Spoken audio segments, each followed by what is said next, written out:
The American Civil War is a bloody conflict that tore apart the United States from 1861 to 1865. It was a war that brought many new inventions. The most significant invention of the Civil War was the birth of a new kind of naval warfare. And the ships that we have today were headed by two Revenue warships, the USS Monitor and the CSS Virginia. This is the Battle of the Ironclads, a battle that changed the face of naval warfare forever. As the Civil War raged on, both the Union and Confederacy were desperate for any advantages they could find. The Union's Navy blockade of southern ports was causing the Confederate economy to collapse, and the South needed a way to break through to save their economy. The answer, they believed, will come with ironclads. In 1861, the Confederate Navy began working on a secret project, the conversion of the USS Merrimack, scuttled by Union forces into an ironclad warship.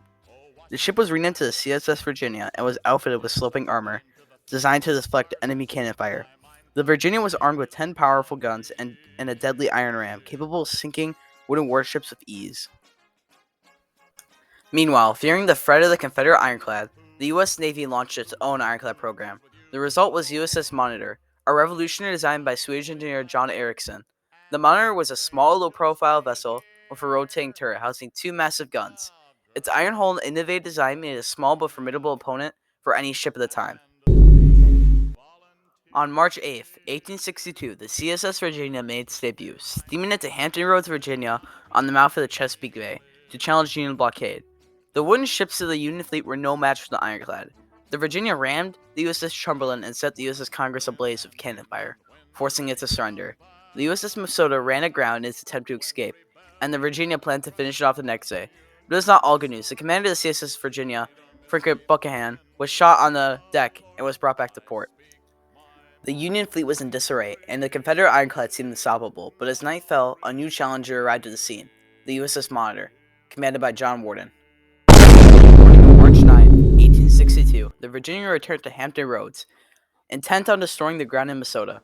But as it approached, the Monitor emerged from behind the stricken ship, ready to defend its fellow Union vessel.